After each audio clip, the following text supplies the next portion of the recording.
नमस्कार,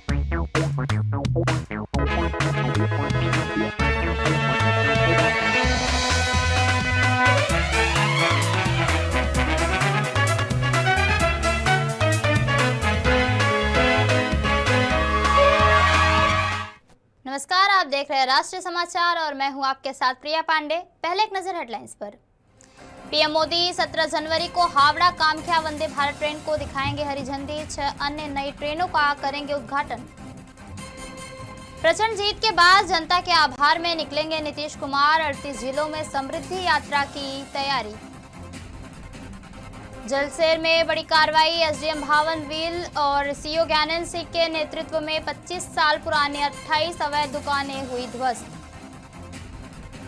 Gyanpur road station पर MEMU train पर पथराव। रेलकर्मी समेत आधा दर्जन यात्री घायल। गढ़पुर से द्वारका तक आस्था का महासफर। 5000 से अधिक भक्तों की ऐतिहासिक पैदल यात्रा शुरू।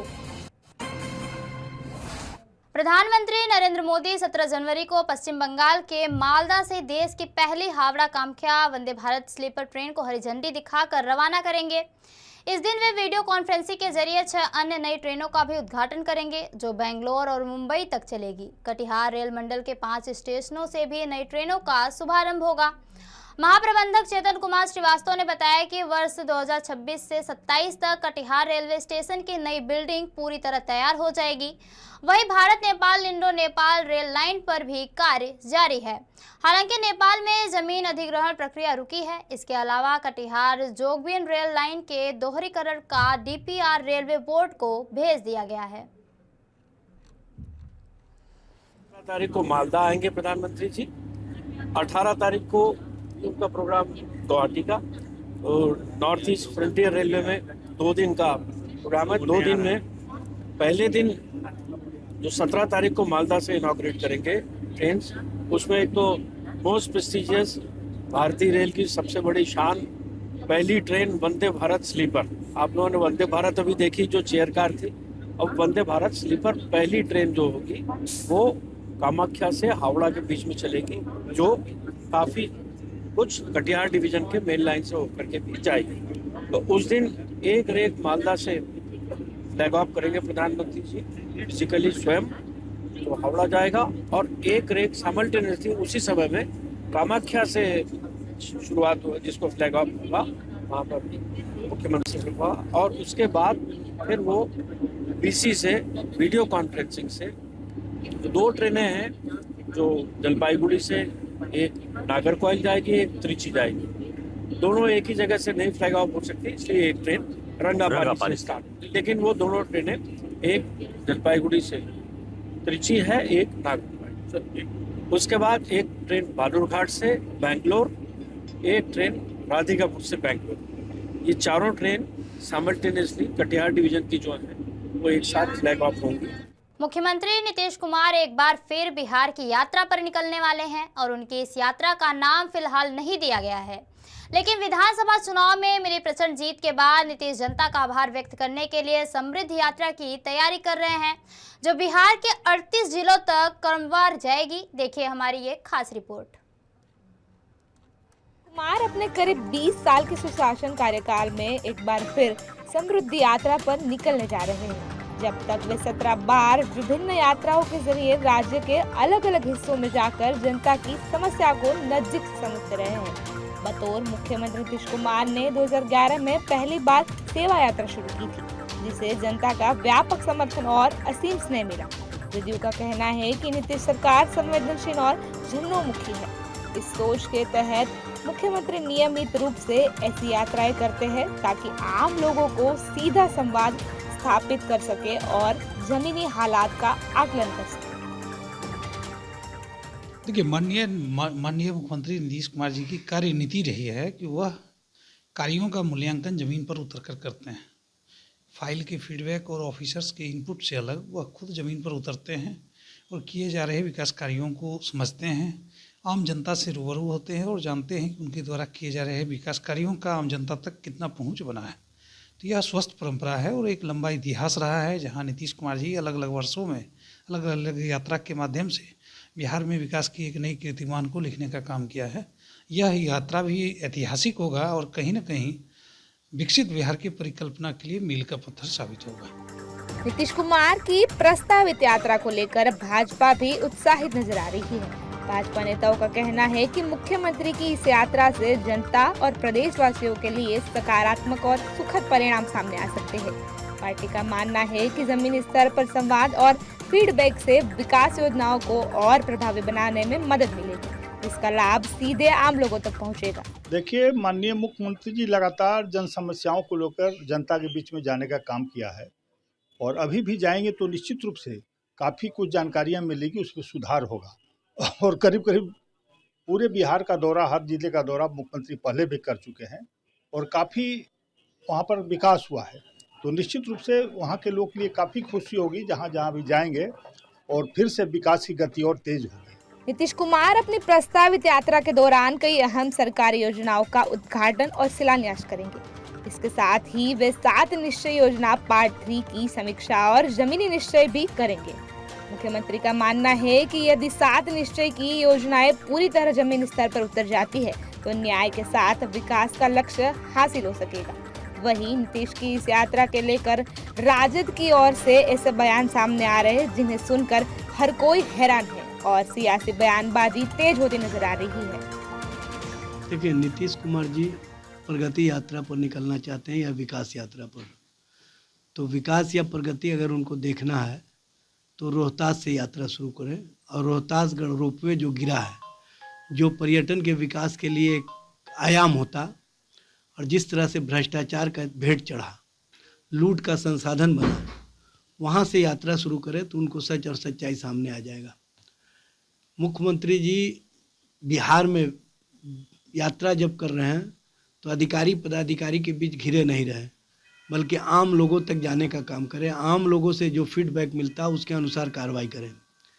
बिहार में अगर उनको विकास देखना है तो अपराधियों का विकास देखें।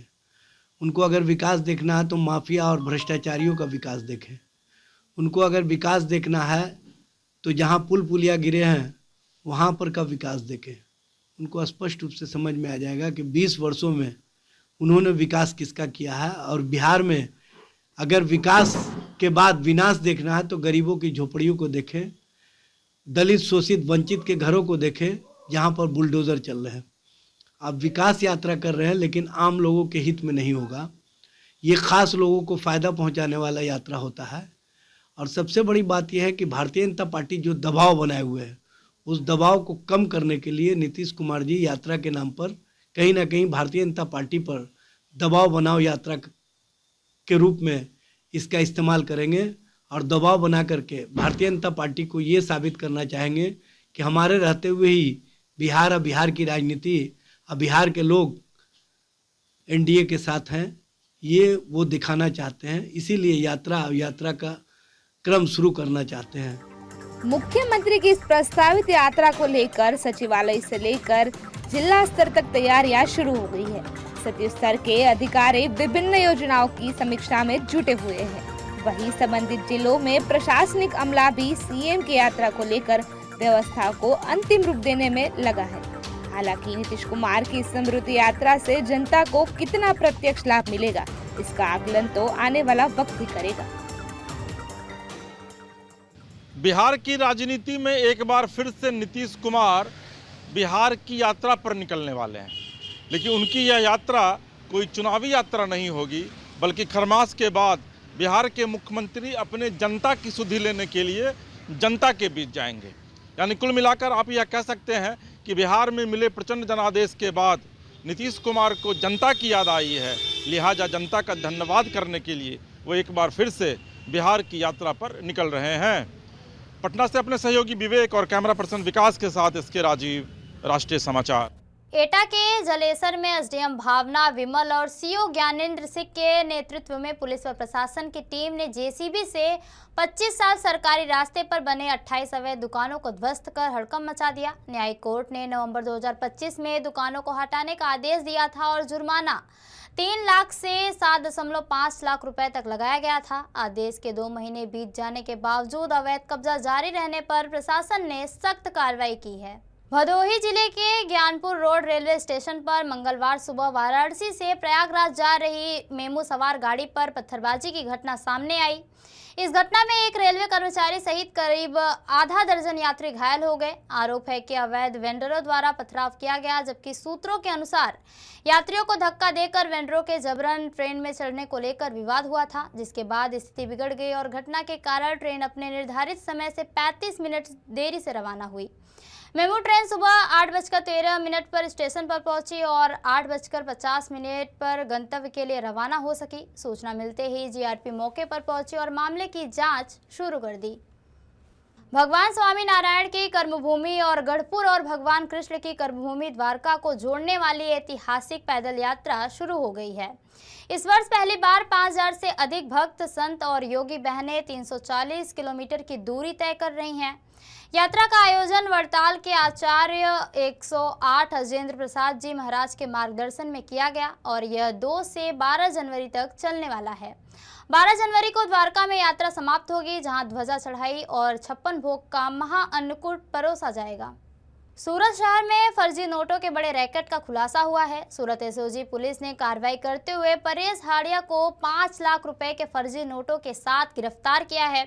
जांच में सामने आया है कि वह पिछले 1 साल में करीब 25 लाख रुपए के फर्जी नोट बाजार में खपा चुका है। पुलिस के अनुसार इस पूरे नेटवर्क का संचालन सावरकुंडला डिस्ट्रिक्ट से किया जा रहा था, जहां के रहने वाले राजू वगम सिंह इस गिरोह का मुख्य आरोपी है।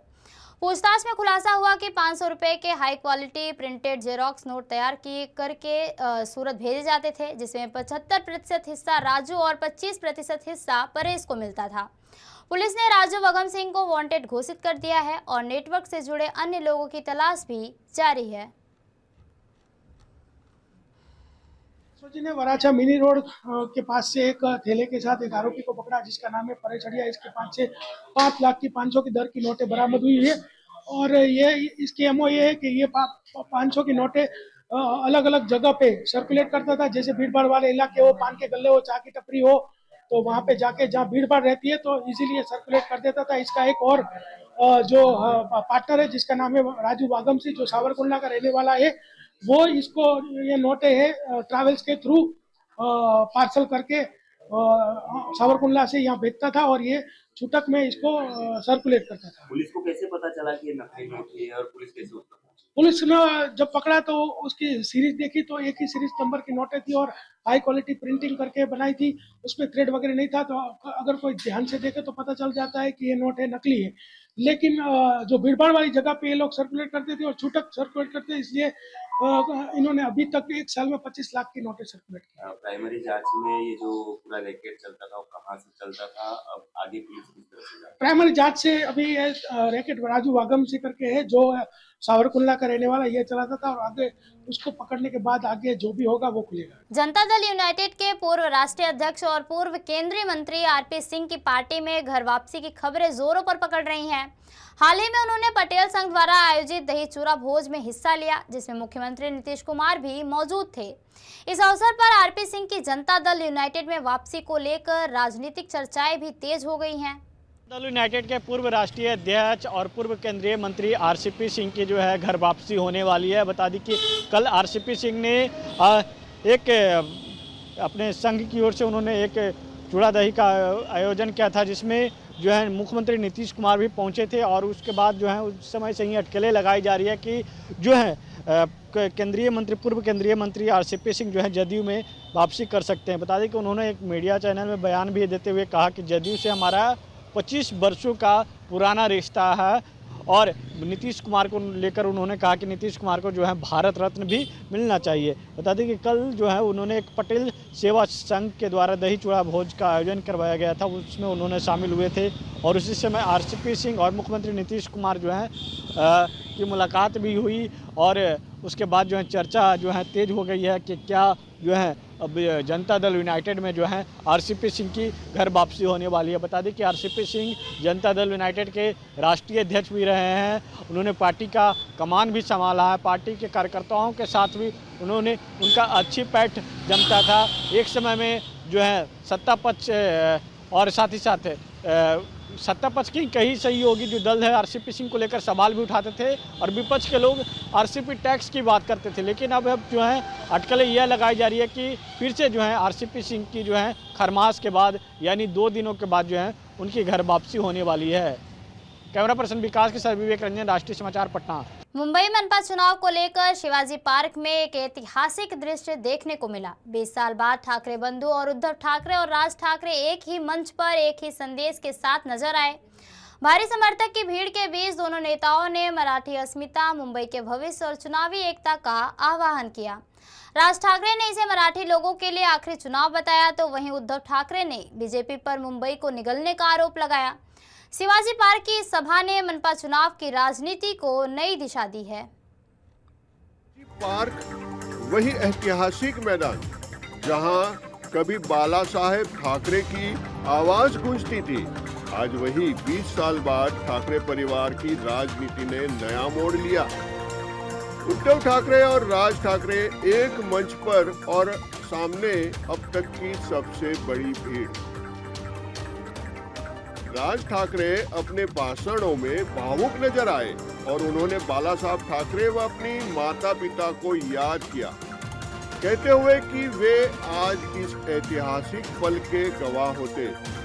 उन्होंने उपस्थित जनसभा को संबोधित करते हुए साफ संदेश दिया, ये मराठी लोगों का आखिरी चुनाव है।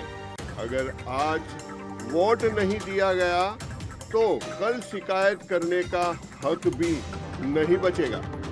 ठाकरे के इस भावपूर्ण संदेश ने समर्थकों में जोश और उत्साह भर दिया। राज ठाकरे ने मंच से सरकार और बड़े उद्योगपति पर तीखा हमला बोला। उन्होंने कहा कि एयरपोर्ट से लेकर पोर्ट तक सब कुछ एक ही व्यक्ति अडानी के हाथों में सौंपा जा रहा है और सवाल उठाया कि एक आदमी पर इतनी मेहरबानी क्यों। इसके अलावा ठाकरे ने डुप्लीकेट वोटरों को लेकर सख्त चेतावनी भी दी और कहा कि इस तरह की अनियमितताओं को बर्दाश्त नहीं किया जाएगा। इनके इस बयान से चुनावी माहौल को और गरमाया है। मराठी माणसासाठी शेवटची निवडणूक आहे। आज जर चुकलात कायमचे मुकलात म्हणून समजा। आज जर तुमच्या हातात ही शहरं गेली, यांच्या हातामध्ये गेली, उद्या राजाने मारलं आणि पावसाने झोडलं, तक्रार कोणाकडे करायची? आज इतर राजकीय पक्षांमधले पण जे मराठी लोक आहेत, माझं त्यांनाही आव्हान आहे, सोडा ते सगळं, या मराठी माणसासाठी एक व्हा, या मुंबईसाठी एक व्हा, या महाराष्ट्रासाठी एक व्हा।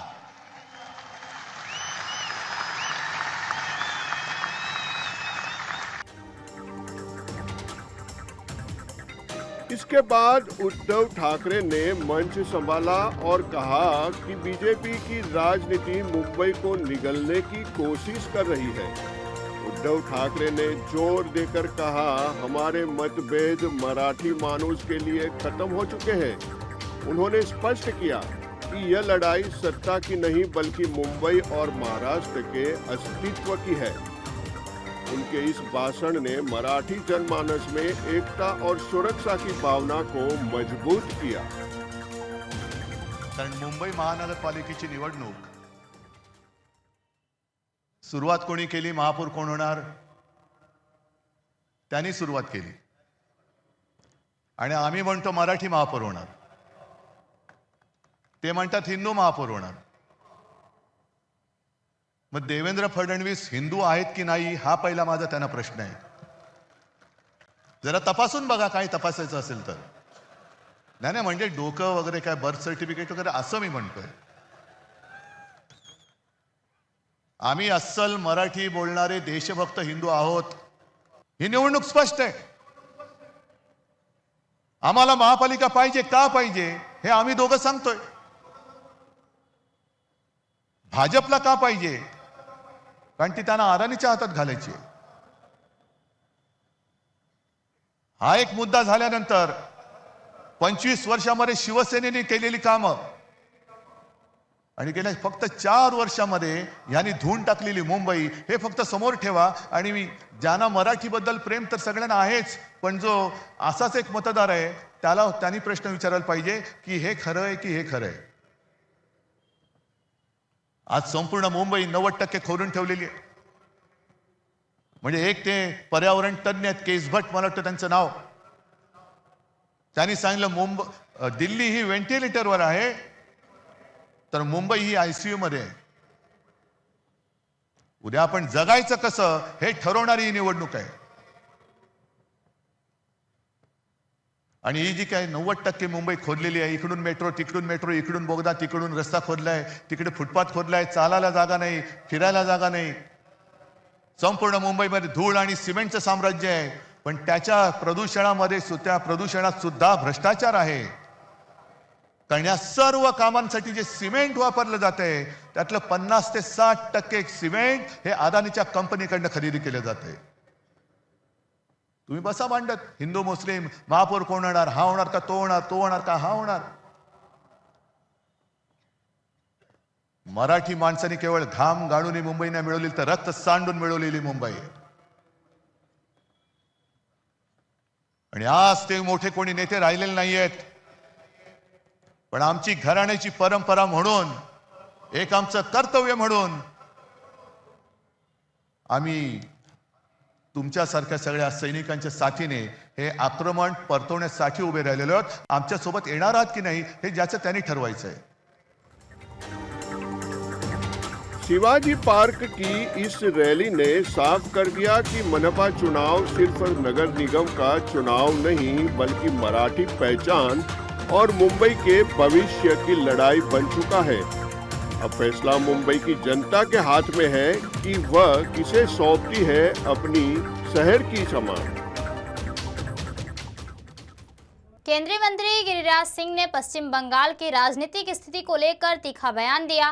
उन्होंने कहा कि पश्चिम बंगाल में इस समय आतंकी सरकार और लोकतंत्र के बीच लड़ाई चल रही है. गिरिराज सिंह ने आरोप लगाया कि ममता बनर्जी की सरकार को इस बार जनता ध्वस्त कर देगी. उन्होंने दावा किया कि भाजपा पश्चिम बंगाल में लोकतंत्र स्थापित करेगी और राज्य से बांग्लादेशी घुसपैठियों को बाहर निकालेगी. पश्चिम बंगाल में आतंकी सरकार और लोकतंत्र के बीच लड़ाई है भारतीय जनता पार्टी.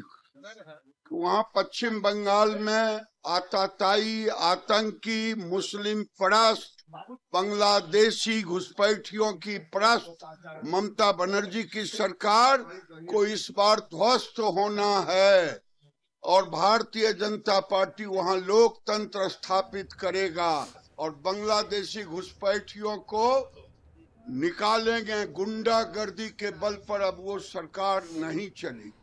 तो ये थी अब तक की खास खबरें, और खबरों के लिए बने रहिए राष्ट्रीय समाचार के साथ. नमस्कार.